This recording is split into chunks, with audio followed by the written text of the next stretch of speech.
My name is Cora Monroe. For as long as I can remember, my life has felt like a borrowed book, its pages filled with someone else's story, its corners, dog-eared by hands that were not my own. I grew up in a small, perpetually damp house in the suburbs of Portland, a place where the sky was always a shade of thoughtful grey. It was me, my mother, Carol, and my stepfather, Mark. My father was a ghost, a half-remembered melody from a time when our home was filled with light and the scent of my mother's baking. He left when I was 6, and with him, he took the color from our world. My mother, a woman who once hummed while she gardened, became a creature of quiet sighs and anxious glances. When Mark came into our lives, I was 12. He wasn't a monster in the way stories tell you. There was no shouting, no overt cruelty. His weapon was silence, his ammunition disappointment. He was a master of the slow erosion of a person's spirit. He chipped away at my mother until she was a reflection of his own muted world, and then he started on me. My love for drawing, for the scent of graphite and the smudge of charcoal on my fingertips, was a childish waste of time. My desire to study art was impractical. My quiet nature was sullen. The end came on a Tuesday. I was 18 and had just received a small scholarship to a local art program. Not much, but it was a seed of hope. I showed the letter to my mother. My heart, a fluttering bird in my chest. Mark walked in, read it over my shoulder, and let out a soft, dismissive sigh. Still chasing fantasies? Cora, he said, not to me, but to my mother. You need to guide her towards something realistic. A trade school, perhaps? Something for her hands to do that actually pays the bills. I looked at my mother, waiting for her to defend me, to see the light in my eyes. But she just folded the letter, her hands trembling slightly. "He's right, dear," she whispered, not meeting my gaze. "It's a lovely thought, but we have to be practical." The bird in my chest fell from the sky. In that moment, I understood. I wasn't just living in Mark's house. I was living in his world, a world where dreams were liabilities. That night, I packed a bag with a few clothes, my worn sketchbook, and the $150 I'd saved from a part-time job at a coffee shop. I wrote a note, not of anger, but of release. I need to find my own story. Then I walked out into the cool, misty night and never looked back. I spent weeks drifting north, my money dwindling, my hope fraying at the edges. Which is how I found myself on a deserted stretch of highway just outside a town called Oak Haven, with a scruffy, terrified dog in my arms. The dog was trembling, its wiry fur a frantic prickle against my cheek, while 3 men circled us like patient predators. Their laughter was a sharp, ugly sound that tore through the serene twilight. Each step they took was slow, deliberate, closing the small pocket of air I had left to breathe. There was nowhere to run. The dense, dark woods pressed in on one side, the empty ribbon of asphalt on the other. "Just put the little mutt down, sweetheart. Dogs can smell a liar from a mile away," one of them drawled, a cruel smirk twisting his lips. He reached out a hand, and I flinched back. My legs felt like they were rooted to the damp earth, but my arms tightened their hold on the small, shivering body. I could feel its panicked heartbeat against my own, a frantic drum against my ribs, and I swear, my own matched it, beat for beat. I wasn't afraid of dogs. I was afraid of men like these, the kind who saw a girl alone on a roadside and saw an opportunity, not a person. I opened my mouth to say something, anything, but my voice was a tangled knot in my throat. Just then, a blade of light cut through the deepening dusk. Headlights sliced across the scene, clean and absolute. A dark, quiet SUV rolled to a stop a few feet away. A man stepped out. He wasn't large or imposing in a theatrical way, but he carried a stillness that seemed to absorb the noise around him. He didn't yell, he didn't curse. He simply looked at the 3 men, his presence a silent, unshakable wall. "I think it's time for you to leave," he said. His voice was low and even, without a trace of anger, yet it held a weight that made the air feel heavy. Something in his tone, a quiet authority, made the smirking man flinch. One of them muttered something under his breath, a sour, defeated sound, but they backed off, peeling away into the shadows like smoke caught on the wind. The stranger turned to me. His eyes were calm, the color of a forest floor after the rain, and they held an unnerving perception, as if the scene he'd just witnessed was an old familiar story. "Are you hurt?" I shook my head. hugging the dog closer, though my arms were still shaking. My voice, when it came, was a reedy whisper. No. He glanced at the dog, then back at me. Is he yours? No. I found him on the side of the road. I couldn't finish the sentence. The memory of their hands, their laughter, was a physical weight. He nodded once, understanding what I couldn't say. He held out a hand, not to me, but toward the dog. He's frightened. And so are you? Let's get you both somewhere safe. There was something in the way he said it, matter of fact, yet imbued with an odd, understated gentleness that made my defenses crumble. I followed him to the SUV, still clutching the dog. I wasn't ready to let go of the only thing that felt like it was mine to protect. Inside the car smelled of leather pine and faint forgotten coffee. Warm air flowed from the vents, a soft blessing that began to chase away the chill that had seeped into my bones for days, maybe weeks. He adjusted the mirrors, started the engine, and for a long time neither of us spoke. We drove in a comfortable silence, broken only by the soft swish of the wipers against a light drizzle that had begun to fall. Only when he noticed my hands had stopped trembling did he ask, "What's your name, Cora?" "Cora Monroe." "I'm Liam Reese," he said, his eyes staying on the road. "Where were you headed, Cora?" The answer caught in my throat, a painful, formless thing. Nowhere. Not anymore. Just away. He didn't push. He didn't even glance at me, sparing me the judgment my vagueness usually invited. Instead, he gestured with his chin toward the dog, who had finally curled into a tight ball on my lap. His shivering subsided into the gentle rhythm of sleep. "Are you keeping him?" I almost laughed, but the sound was rough and uneven, like a stone skipping across a dry creek bed. "I don't even have a place for myself, let alone for him." "Then maybe tonight you both do," he said simply, taking an exit that led away from the main road. The highway lights faded behind us, and the trees gathered close, tall and whispering sentinels in the dark. I glanced at his profile, illuminated by the dashboard's soft glow, wondering why I was trusting a man I'd just met. But the raw fear it felt minutes ago was gone, replaced by something stranger, a fragile sense of safety I hadn't felt in years. We pulled up to a gate, set in a low stone wall. Beyond it, a house stood not like a statement, but like a secret shared with the forest.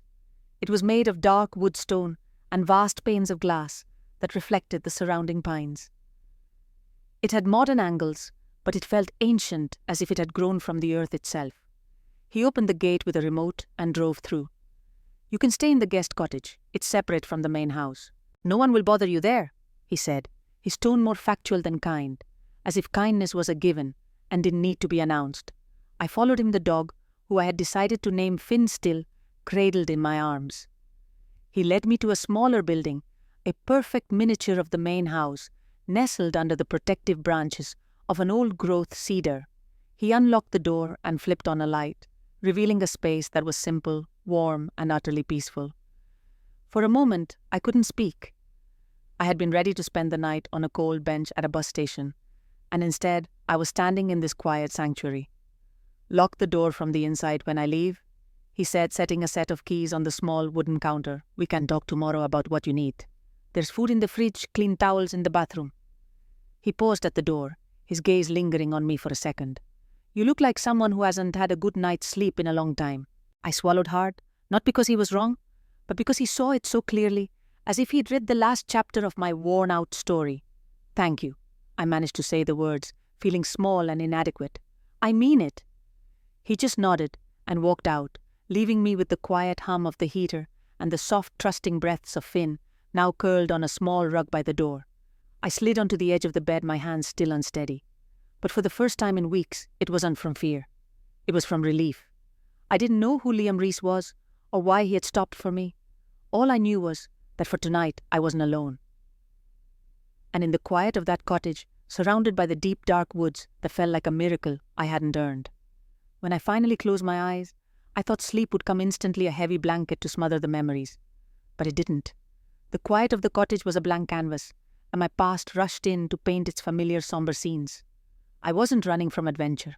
I was running from a silence that had become more deafening than any argument. I saw my mother's face, her eyes, pleading with me to be smaller, quieter, to fit into the narrow spaces Mark allowed for us. I saw his face, the cool, assessing gaze that passed over my sketches, as if they were evidence of a crime.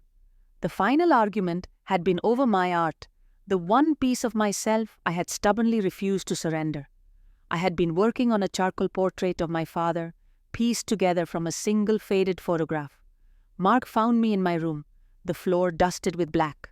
"What is this?" he'd asked, his voice deceptively soft. "It's a drawing," I'd said, my voice defensive. "It's a mess," he corrected gently. "And it's a waste of expensive paper. Cora, your mother and I want what's best for you. A future. This is dwelling on a past that's gone. It's not practical." The word hung in the air between us, practical. It was the cage he'd built around my mother, and now he was trying to fit me inside it too. I looked at him, at the calm certainty on his face, and something inside me, finally, snapped. "It's my future," I'd said, my voice shaking. "And it doesn't have to look anything like yours." The fight that followed was quiet, but brutal. He told my mother I was being disrespectful, ungrateful, and she, her spirit, worn thin as old lace, had sided with him. "Please, Cora," she'd begged. "Just apologize. Just for the peace." But I was done buying peace at the cost of my own soul. I packed my bag. My mother followed me to the door, her hand outstretched, her mouth open, as if she wanted to call me back, but no words came. She just let me go. She chose the silence. So I ran. I took a bus north, vaguely aiming for the coast, thinking maybe the ocean could wash away the grey. I'd slept in bus stations, eaten cheap food, and felt the hope inside me shrink with every dollar I spent. I found Finn whimpering by the side of the road, a small abandoned creature, and in his shivering form, I saw a reflection of myself. Protecting him felt like the first real thing I had done in weeks. And then Liam had appeared, a steady presence in the chaos. Lying there in his guest cottage, wrapped in a silence that felt like a hug, instead of a punishment, I felt something I hadn't felt in years. Safe. But safety is a dangerous thing when you're used to fighting for every scrap of it. A cynical voice, one that sounded a lot like Mark, whispered not to trust it. People help because they want something. Still, there was Liam's voice, calm and unbothered, like a deep river that knows its own course. He didn't seem to need anything. He just seemed to be. Maybe tomorrow I would thank him properly and leave before I overstayed my welcome. But tonight, wrapped in a warmth I didn't feel I deserved, I let my eyes finally close. And for the first time since leaving home, I slept without dreaming of running. I woke to sunlight streaming through the tall windows, a warm golden dust that seemed to dance in the air. For a disorienting moment, I didn't know where I was. Then I saw Finn, curled at the foot of the bed, his tail giving a soft, sleepy thump against the quilt, and it all came back. Liam, the SUV, the cottage. "Good morning, buddy," I whispered, rubbing his scruffy head. His entire body wiggled with an uncomplicated joy that made my own heart feel a little lighter. For all I knew, we had both won some kind of lottery. I showered in a bathroom where the water turned hot, instantly wrapped myself in a towel that smelled of lavender and not laundromat bleach, and stood in the small, beautifully designed kitchenette, wondering about my next move. Leave. Stay until he asked me to go. I wasn't used to kindness without an invoice attached. A soft knock came at the door. My pulse gave a nervous little jump, but when I opened it, it was just Liam. He was dressed in jeans and a simple grey t-shirt, his hair still damp, making him look younger, less like a mysterious rescuer, and more like a man who had just finished his morning coffee. The calm in his eyes was still there, though, a deep, settled quality, as if he carried his own storms, but had learned to keep them from spilling over. "Did you sleep well?" he asked. I nodded. "Better than I have in a long time?" "Good." "Are you hungry?" I hesitated. Accepting food felt like another debt on a long list of them. He seemed to read my hesitation and stepped back, giving me space. "Come to the main house when you're ready, and bring him," he said, gesturing with his chin at Finn, who was now wagging his tail so hard his whole body shook. Breakfast was simple and perfect: scrambled eggs, thick-cut toast with homemade jam, and coffee strong enough to wake the ghosts of the forest. I ate slowly, acutely aware of the surreality of it all. Me, a girl with nothing but a bag of worn-out clothes and a stray dog, sitting in a kitchen that looked like it belonged in an architectural magazine. When I finished, Liam slid a piece of paper across the polished wooden counter. "This is a job description," he said. "I need someone to look after the property.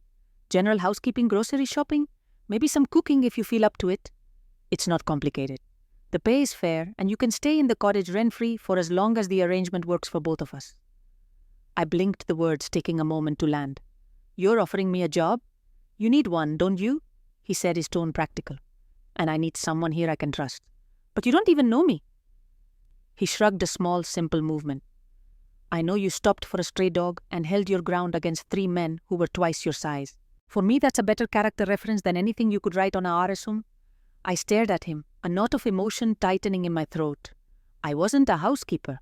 I could cook and clean, of course, but I had no experience. I'm an artist. The words slipped out before I could stop them. A ghost of a dream I thought I'd buried. Good enough, he cut in gently. You'll figure it out, if you want the job. I should have said no. I should have thanked him for his kindness and walked out the door before my life became entangled with his. But when I looked out the vast kitchen window toward the guest cottage, with the morning sun spilling across the mossy ground like a golden welcome mat, I couldn't bring myself to leave. Okay, I whispered the word, barely audible. I'll do it. Something in his expression softened just for a second, like a cloud parting to reveal a sliver of sun. Great. You can start today. There's a credit card for groceries and any supplies you need. I'll show you where everything is. By noon, I had a set of keys, a list of tasks, and a small, perfect cottage that was for now mine. The work wasn't glamorous, but it was grounding. As I wiped down counters and folded clean, warm laundry, I felt like I was restoring order, not just to his house, but to my own chaotic inner world. For the first time since I'd left Portland, I wasn't just drifting, I was anchored. That evening, I sat on the porch of the cottage with Finn and watched the sun bleed into shades of rose and violet behind the trees. The quiet of the forest felt different here. Not lonely, but peaceful. I still didn't know why Liam Reese had stopped for me on that dark road or why he trusted a stranger with his home. Maybe he was one of those rare people who helped without keeping score. Or maybe, in the vast quiet space of his life, he was a little lonely too. Either way, as I sat there, I felt a flicker of something I hadn't dared to feel for a very long time. Hope. Maybe I had landed somewhere I could stay, at least for a little while. The first weeks passed in a rhythm as gentle as the coastal rain. I learned the moods of the house, the way the morning light filled the east-facing living room, the sound of the old floorboards creaking in the afternoon sun, the soft hum of the appliances at night. My days were filled with simple, tangible tasks, pulling weeds from the garden beds, polishing the wood until it gleamed, stocking the pantry with food. It was honest work, and at the end of each day, I felt a clean, simple satisfaction I hadn't known before. I hadn't realized how much I craved the ordinary, the kind of days where no one's approval was required, where silence wasn't a punishment, but a gift. Liam kept his distance, which surprised and relieved me. I had braced myself for some hidden condition, some unspoken expectation, but he simply let me be. He worked from a home office, the upstairs at the door usually closed. We would exchange quiet greetings in the morning over coffee and brief summaries of our day in the evening. He never pried, never asked about the life I'd run from. He just gave me space to breathe. The main house was sleek and modern, but it had a soul. It was built with natural wood and stone, with massive windows that blurred the line between inside and out. My favorite room to clean was the library, a 2-story space, with floor-to-ceiling bookshelves and a glass wall that overlooked the densest part of the forest. Sometimes when I knew Liam was on a call, I would stand there with a dustcloth in my hand and just breathe. It felt like standing inside a painting, and perhaps that's what woke the artist inside me. One evening, I dug out my old sketchbook from the bottom of my bag. The cover was frayed, the pages curled from the damp, but it still smelled faintly of graphite and forgotten dreams. With the single pencil I had left, I began to draw. First, it was Finn curled in a perfect circle on the porch, then the intricate pattern of bark on the old cedar tree, then the cottage itself bathed in the soft glow of the evening light. My hands remembered the language my mind had tried to forget. The lines, flowed shapes emerged from the blank page, and for the first time in years, I felt whole.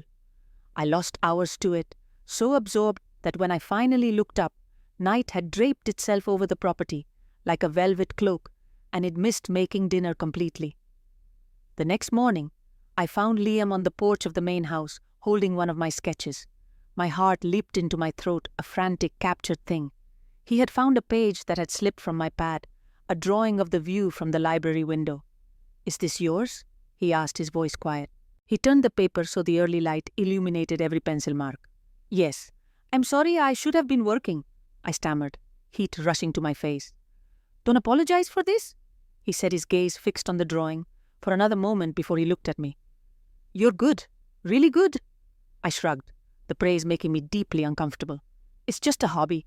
I was supposed to be an accountant." His mouth tilted in a faint, knowing smile.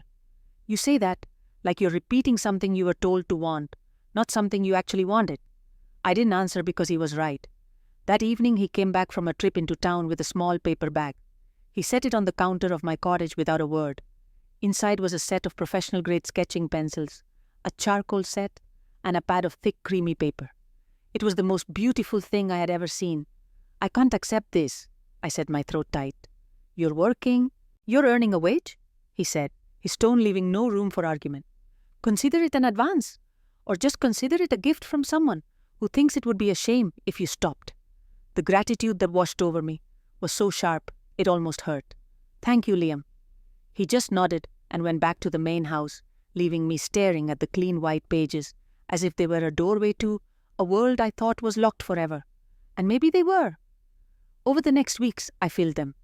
I drew Finn sleeping by the fireplace, the way the morning mist clung to the tree line, the delicate architecture of a fern. Once I even sketched Liam's silhouette as he stood by the kitchen window looking out at the rain, his posture thoughtful and solitary. He never commented on the drawings I left lying around, but sometimes I would catch him looking at one with an expression I couldn't quite name. And as I drew, I felt myself changing. I wasn't just a girl who cleaned a house anymore. I was building something inside myself, something that Mark's quiet contempt and my mother's silent compliance had almost destroyed. The fear I had carried with me from my old home, from the lonely bus stations, from the dark roadside, began to loosen its grip. One night, as I sketched Finn with his head resting on my lap, a profound realization settled over me. I hadn't thought about leaving in days. I hadn't mapped out bus routes or counted my meager savings.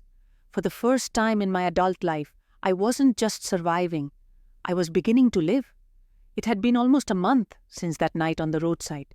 I'd fallen into a rhythm, a quiet cadence of coffee and sketching, cleaning and cooking, of watching the sun set over the trees. For the first time in a very long time, my world felt steady. And then she arrived. I was in the kitchen, kneading bread dough, my hands dusted with flour, when I heard the crunch of tires on the gravel drive. A sleek silver convertible, so out of place in the rustic setting, it looked like a spaceship pulled up in front of the main house. A woman emerged from the driver's seat. She was tall and impossibly elegant, with glossy dark hair, and the kind of sharp, beautiful features you see in magazines. She moved with a confidence that bordered on arrogance, her heels clicking against the stone walkway. She didn't belong in the quiet woods. She belonged somewhere loud, where people looked at her and felt small. Liam was on the porch when she approached. I couldn't hear what she said, but I saw him stiffen almost imperceptibly, like a man bracing for a familiar storm. He led her inside. A tight, unfamiliar ache bloomed in my chest. I told myself it didn't matter. I was just the girl who scrubbed floors and baked bread. Liam's life beyond this property had nothing to do with me. And yet, I couldn't stop my feet from moving closer, pausing just outside the living room, where their voices carried. "Don't pretend you don't know why I'm here, Liam," the woman said, her voice as smooth and sharp as cut glass. "You're wasting your time with her. Cora is none of your business." "Simone." Liam's voice was steady, but there was a cold edge to it I had never heard before. "She's living on your property, playing house, while you," Simone stopped, and I imagined she was looking around the room with disdain. "I'm just saying you have a reputation to think about. People will talk." There was a silence, long enough to make my skin prickle. "Let them," Liam said, finally, his voice low and final. "You don't get to tell me who I help." Simone let out a short, incredulous laugh. "Help? Is that what you're calling this your latest charity case?" That was enough. I backed away, my heart pounding a sick, heavy rhythm against my ribs. I hurried back to the safety of my cottage before they could see me, my hands shaking so badly I nearly dropped the bowl of dough. Charity case. The words echoed in my head, a cruel affirmation of my deepest fears. I knew I should be grateful. I had a roof over my head, a job safety. I owed Liam more than I could ever repay. But hearing her words felt like being back in that small grey house with Mark telling me I'd never amount to anything, and my mother looking away because it was easier than defending me. That night, I barely touched the dinner I'd made. Liam didn't say anything about Simone's visit, but he noticed my quietness. I could tell by the way his gaze lingered on me, his brow furrowed slightly, as if he wanted to ask a question, but decided against it. Later in the solitude of my cottage, I packed a small bag. Just in case. I had learned the hard way not to let roots take hold where they weren't welcome. But before I could zip it closed, there was a knock on the door. It was Liam. He stood there, one hand resting on the doorframe, his expression unreadable in the dim porch light. "Simone's gone," he said simply. I nodded, avoiding his eyes. "She made some interesting points. Maybe it's time for me to move on." "Stop," he said, his tone firm, but not unkind. "She doesn't speak for me. You're not going anywhere, Cora. Not unless you want to." I finally looked up at him, my voice small. "Why would you defend me? To her you barely know me." His gaze softened, just slightly, a subtle shift in the deep green of his eyes. "Because I know enough," he said. "I know you work hard, you don't ask for anything, and you've brought light back into this place. Don't let one person's bitterness chase you out of here." I couldn't answer. I didn't trust my voice not to crack. Instead, I just nodded and sat down on the edge of the bed, the packed bag forgotten at my feet. My chest felt like it might cave in from the immense weight of relief, and something else, something warm and fragile, I didn't want to name yet. Finn padded over and rested his head on my knee, as if to say he agreed. We weren't going anywhere. Not tonight. A few days passed, and the shadow of Simone's visit slowly receded. Liam was quieter than usual, a new thoughtfulness in his eyes, as if her presence had stirred up something he kept locked away. He still worked long hours, but he started to emerge from his office, more often lingering in the kitchen, while I cooked, asking about my day, what I was sketching, whether Finn had stolen another one of my socks. The space between us was shrinking slowly, naturally. One evening, as I was drying the last of the dinner dishes, he leaned against the doorframe, his hands in his pockets. "Cora, can we talk for a minute?" I set the plate down carefully. His tone wasn't casual. "Of course. Is everything okay?" "Everything's fine." "It's about my parents," he said, his gaze drifting to the floor for a moment before meeting mine again. "They're coming to visit this weekend, and it's complicated." I tilted my head. "Complicated how?" He hesitated, gathering his thoughts. "My dad's health isn't what it used to be. A heart condition. He's not supposed to have any stress. And my mother, she worries. About him, about me, about everything. I haven't exactly given them a reason to stop worrying lately." I frowned, not understanding. "What do you mean? They think I'm lonely? That I work too much and I've closed myself off?" Since he trailed off, then shook his head slightly. "They've wanted me to settle down, find someone, start a family." A small, self-deprecating smile touched his lips. "This visit, I know they're going to push the subject again, and the last thing I want is for my dad to get agitated." I still didn't see where this was going. "So what do you need from me?" He took a deep breath, straightening his shoulders, as if preparing for a difficult negotiation. "I want you to pretend to be my fiancé." The dish towel slipped from my hand and fell to the floor. "I'm sorry, what, my fiancé?" He repeated, his voice steady despite the absurdity of the request. "Just for the weekend. It doesn't have to be a big performance. Just enough to show them that I'm happy that I'm building a life here. They'll go home relieved, and my dad won't have to worry." I stared at him, waiting for the punchline for him to laugh and say it was a joke. He didn't. "You want me," I said slowly, picking up the towel, "your housekeeper, to pretend to be your fiancé." His jaw tightened almost imperceptibly. "You're more than my housekeeper, Cora. And yes, I'm asking you because I trust you, and because you make this place feel like a home again." My cheeks burned. I turned away, fumbling with the towel. "Liam, this is insane. What if they see right through it? What if I say the wrong thing?" "You won't," he said with unnerving confidence. "You're genuine. You care about people. That's all they need to see." The silence stretched between us, thick with the scent of soap and drying herbs. My mind raced, picturing it me sitting at the dinner table with his parents, trying to act like I belonged. Every instinct screamed at me to say no. I'd spent my entire life trying to be invisible. This would be like standing under a spotlight. But then I saw something in his eyes, a a flicker of raw vulnerability, a silent plea he would never voice. He hated asking, but he needed this. And maybe, just maybe, I wanted to give him the same peace he had given me. He had rescued me from the side of a road. Perhaps I could rescue him from this? I let out a slow, shaky breath. Fine, I said. I'll do it. But if this goes horribly wrong, I'm holding you personally responsible. A ghost of a real smile touched his lips, transforming his face. Deal. That night he told me about them. He told me about his father Henry, who taught him how to read the stars from the porch of their small coastal home. He told me about his mother Clara, who smelled of baking bread and salt water, and who still sent him hand-knitted sweaters every winter. He spoke of his guilt for not visiting more often, for letting his work consume him. Listening to him, I realized this wasn't just a simple lie to appease his parents. It was his way of trying to give them the gift of his happiness, because he felt he hadn't been giving them enough of himself. The next day, he handed me a small velvet-lined box. Inside was a simple brushed silver band, unadorned and elegant. To make it convincing, he said quietly. My fingers trembled as I slid it onto my left hand. It felt cool and heavy. It was all pretend, a piece of a story we were inventing. But as I looked at the ring on my finger, a strange, treacherous thought whispered through me. What if it didn't have to feel that way? The day Liam's parents were due to arrive, the air around the house felt charged as if it were holding its breath. I stood by the cottage window, smoothing the front of a soft cornflower blue dress Liam had bought for me on his trip to town. I felt like an actress in a play for which I'd never seen the script. Finn sat by my feet, his head tilted, his intelligent brown eyes seeming to ask, Are you sure about this?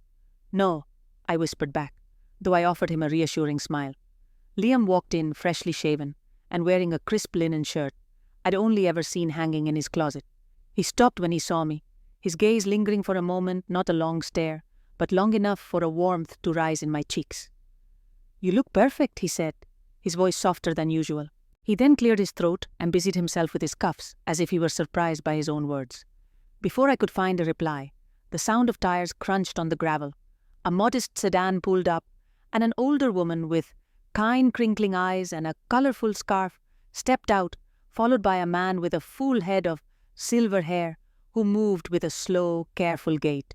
Ready? Liam asked, his voice low. I nodded my hand instinctively, going to the silver band on my finger. My pulse was a frantic drum in my ears as we stepped outside together. Mom, Dad, Liam said, and then his hand found mine, his fingers lacing through mine, warm and steadying. This is Cora, my fiancée. His mother's eyes widened, a flicker of shock, quickly replaced by a joy so pure it made my chest ache. Before I could brace myself, she pulled me into a gentle hug that smelled of lavender and old books. Oh, welcome to the family, dear, she murmured, her voice trembling slightly.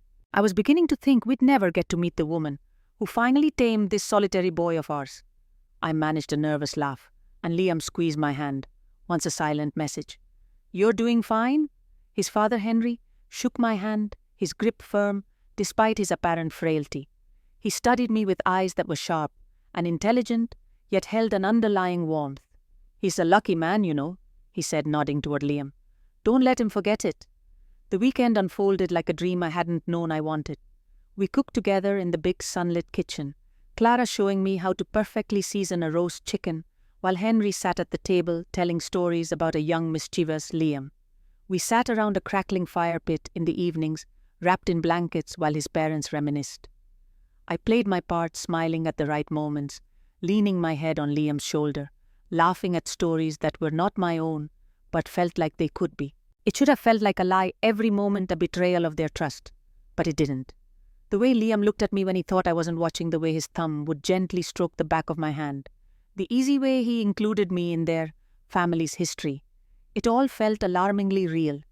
On the second night after his parents had retired to the guest room in the main house, I sat on the porch, staring up at the vast star-dusted sky.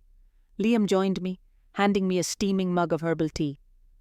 You were amazing today, he said softly. I haven't seen them smile like that in years. It isn't hard to like them, I said, cradling the warm mug. They're wonderful people. He was quiet for a long moment, his gaze on the dark silhouette of the trees. You remind me of what home used to feel like, he said, the words settling in my chest, heavy and light all at once. I looked at him, then really looked at the man who had pulled me from the wreckage of my life. In the soft moonlight, the guarded expression he usually wore was gone, replaced by a quiet vulnerability. His hand was resting on the porch railing next to mine, so close I could feel the heat radiating from his skin. I had the strongest urge to close the small gap between us, to rest my hand on his. I pulled back just in time. This was temporary. It had to be. The next morning before they left, Clara gave me a gift. It was a beautiful, hand-knitted shawl, the color of a stormy sea. "I made this last winter," she said, her eyes smiling into mine. I didn't know who it was for then, but now I do. Something inside me, a tightly locked part of my heart, cracked open. No one, not even my own mother in recent years, had ever made something for me with their own hands. I hugged her tightly, burying my face in her shoulder to hide the sudden sting in my eyes. When they finally drove away that afternoon, waving until the car disappeared down the long drive, I let out a breath I didn't know I'd been holding. "Are you okay?" Liam asked, his voice gentle. I nodded, clutching the soft wool of the shawl. "Yes, there they were lovely. They loved you," he said simply, watching me with that unreadable expression again. And for one brief, treacherous moment, I let myself wish it wasn't pretend. I wished that every shared smile, every gentle touch, every whisper of my fiancé had been real. But wishes, I knew, were dangerous things for a girl like me. The house fell quiet after his parents left. It was a heavy silence, filled with the ghosts of their laughter and the echo of conversations I'd only pretended to be a part of. I retreated to the cottage, the beautiful shawl draped over a chair, a tangible reminder of the life that wasn't mine. The silver ring on my finger felt like a brand. It had all been an act. Every smile, every touch, every shared story. And yet my chest ached with the sharp, hollow pain of a genuine loss. That night's sleep was impossible. I kept replaying the weekend in my mind, the warmth in Clara's hug, the pride in Henry's eyes, the way Liam had looked at me across the dinner table. He was kind and steady and safe, a calm harbor in the storm of my life. And I was falling for him, falling hard and fast and foolishly. But girls like me didn't get to fall for men like him. I was a runaway with a fractured family and no plan for the future. He was a successful architect, a man with roots, with a life that Simone and people like her fit into seamlessly. I was just a temporary solution to a temporary problem. The charity case shed called me. The next morning, I made a decision. It was the hardest thing I'd ever done, but it felt necessary. It felt like self-preservation. When Liam came down for coffee, I was already standing by the door of the main house, my small bag packed Finn's leash in my hand, his brow furrowed. Going somewhere, I forced a smile that felt brittle enough to shatter. "Yes, I think it's time. You've done so much for me, Liam, more than anyone has in a very long time. But I can't keep staying here. I don't belong." He stared at me, his calm composure finally breaking. He looked stunned. "You don't belong? Cora, where is this coming from?" I swallowed against the lump in my throat, my knuckles white as I gripped the leash. "The weekend is over. You don't need a fake fiancé anymore." And I let myself believe it was something more. That was my mistake, not yours. His jaw tightened, but his voice when he spoke was dangerously even. "Is that really what you think this was?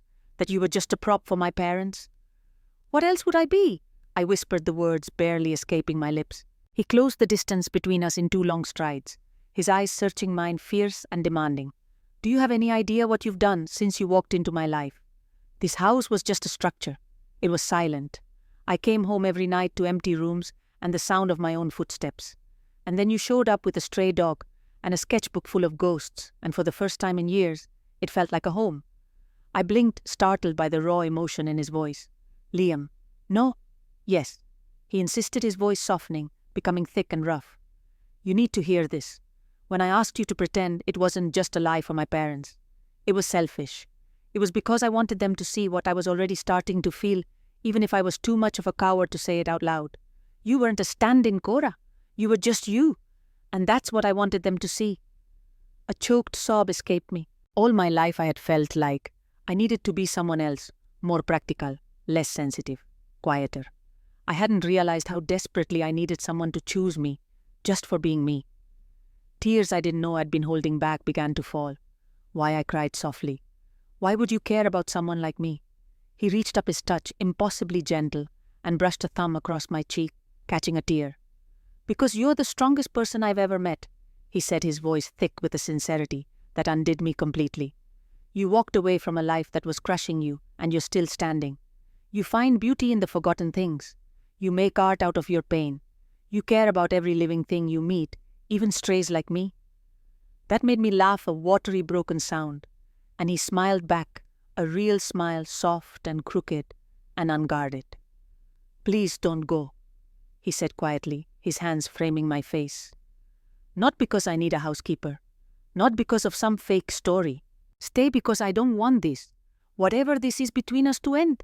The word "us" landed in the quiet space between us, like a seed finally taking root. I let the leash drop from my hand. Finn sat patiently at my feet. I leaned forward, resting my forehead against his, the soft wool of Clara's shawl still clutched in my hand. "Okay," I whispered the word a promise. "I'll stay." Finn barked once, a sharp, happy sound, as if sealing the deal. And Liam laughed, a real, deep, unrestrained laugh that filled the entire house, with a sound it had been missing for a very long time. He pulled me into his arms, then a hug that wasn't pretend, a hug that was slow and certain, and felt for the first time in my life like coming home. I wasn't running from something anymore. I was finally standing still, held securely by someone who saw all of me and wanted me to stay. 3 months later, the guest cottage was no longer a guest cottage. It was my studio. My sketches and charcoal drawings covered the walls, a vibrant tapestry of my healing. Finn had his own plush bed by the window, and a shelf by the door was overflowing with books on art history that Liam kept leaving for me. His parents visited often. Each time Clara hugged me like a daughter, and Henry would tease Liam about finally getting his priorities straight, his eyes twinkling with unabashed pride. There was no pretense anymore, only the easy, comfortable warmth of family. We were still learning each other, Liam and I. We were two solitary people from different worlds, finding our way on a shared path. But there was no faking, the way he would reach for my hand while we walked through the town's farmer's market, or the way his eyes would soften when he found me lost in a drawing, or how he would sit quietly on the porch for hours while I sketched, simply content to share the same air. One crisp Saturday morning, he told me to dress up a little. Just something comfortable, had said, a secret smile playing on his lips. He drove me into Oakhaven, to a small, charming building on a side street I'd never noticed before. The air inside smelled of linseed oil, turpentine, and old paper. It was an art gallery, and my drawings were hanging on the walls. They were beautifully framed, each one lit with care. There was Finn on the porch, the misty forest behind the cottage, even the quiet portrait of Liam himself leaning against the railing, lost in thought. My throat tightened as I saw other people, strangers, walking through the space, studying them, pointing, whispering. "Liam," I breathed, turning to him in disbelief. "I can't. How did you deserve this," he said simply, his hand warm and steady on my shoulder. "You brought this world to life on paper. I just thought other people should get to see it too." That afternoon, a woman with kind eyes and silver hair bought one of my drawings, a simple pencil sketch of the cottage nestled in the trees. I stood in a daze as the gallery owner handed me a check. The woman smiled at me. "There's so much peace in it," she whispered. "It feels like home. Home." The word used to be a ghost, a painful reminder of what I'd lost. Now, it felt solid, real, like roots finally finding purchase in rich, dark soil. Later, after the gallery had emptied, I stood before one last piece, one Liam had insisted I include. It was a new one, a charcoal drawing of all of us on the porch. Henry and Clara, Liam with his arm around me, and Finn at our feet. In the drawing, I was smiling a genuine, unburdened smile I was only just learning how to wear. I traced the edge of the frame with my fingertips, my heart so full it felt like it might spill over. "I think I'm finally done running," I said softly. Liam came to stand beside me, slipping his arm around my waist and pulling me close. "Good," he murmured, pressing a kiss to the top of my head, "because I had no intention of ever letting you go." I leaned into him, the familiar comforting scent of him, of pine and coffee, and home wrapping around me like Clara's shawl. For the first time, I wasn't looking for where I belonged. I knew. I was here with him, with Finn, with a life I was building not from the ashes of my past, but from the beautiful, vibrant colors of my future. And it was just the beginning.